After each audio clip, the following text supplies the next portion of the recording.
Bonjour.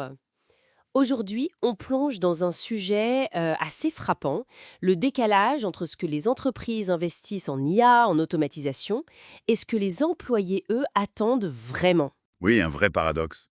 On a d'un côté des millions injectés et de l'autre des équipes qui disent attendez, ce n'est pas tout à fait ça qu'on veut. Exactement. Et pour décortiquer ça, on s'appuie sur une étude assez solide de Stanford sur l'avenir du travail avec l'IA, et aussi une analyse de la plateforme WorkflowGen, qui essaie justement de répondre à ces attentes. Mhm. L'objectif, c'est de comprendre ce fossé, surtout sur la confiance, le type de collaboration souhaité et l'importance de la qualité.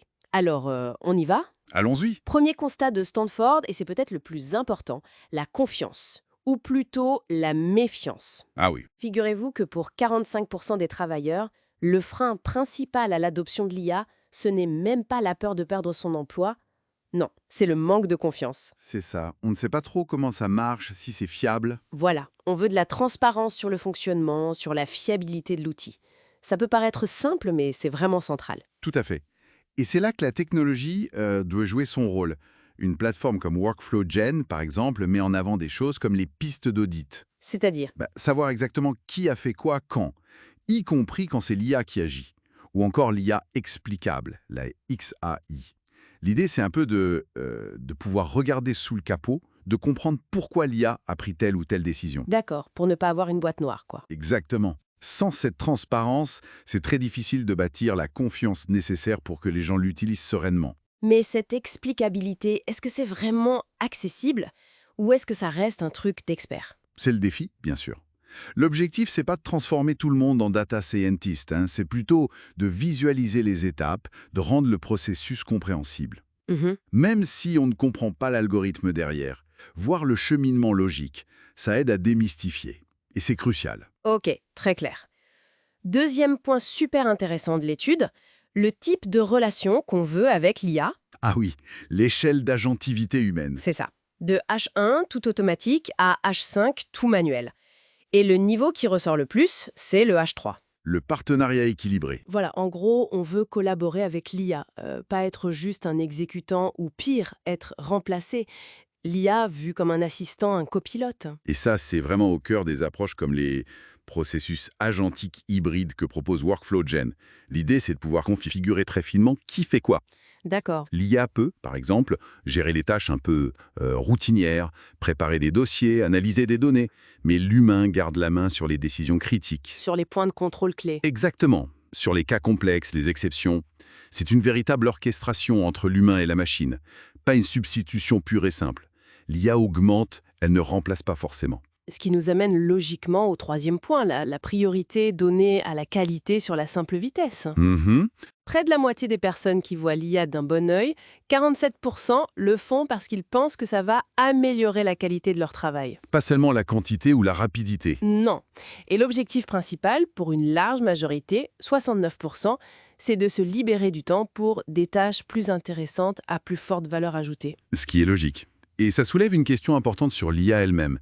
Pour améliorer la qualité de manière pertinente, une IA générique, ça ne suffit pas toujours. Il faut qu'elle comprenne de contextes spécifiques. Voilà. Le contexte de l'entreprise, ses procédures, son jargon, c'est là qu'interviennent des techniques comme le RAG, Retrieval Augmented Generation. Le RAG.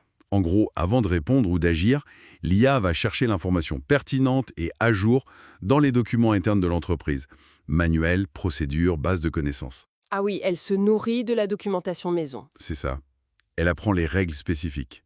Et du coup, elle peut aider à améliorer la qualité de façon ciblée, en respectant les standards de l'organisation. Ce n'est plus juste une efficacité brute, déconnectée.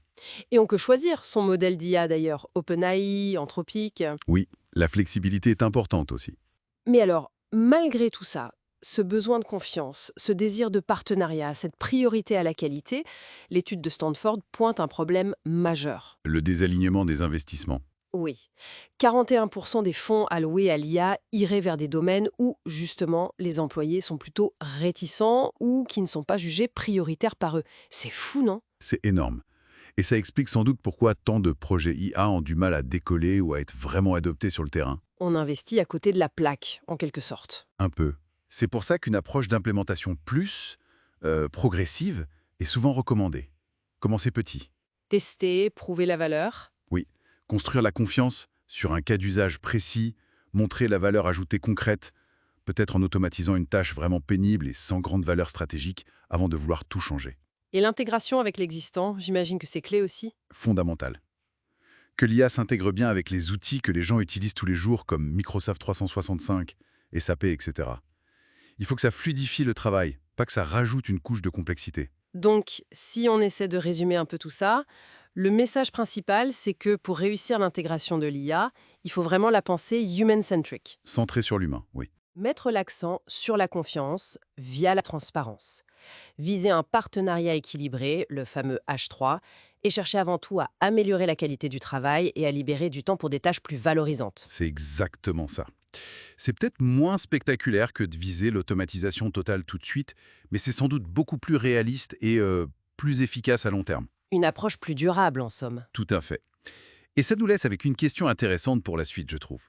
On sait mesurer les gains de productivité, le temps économisé.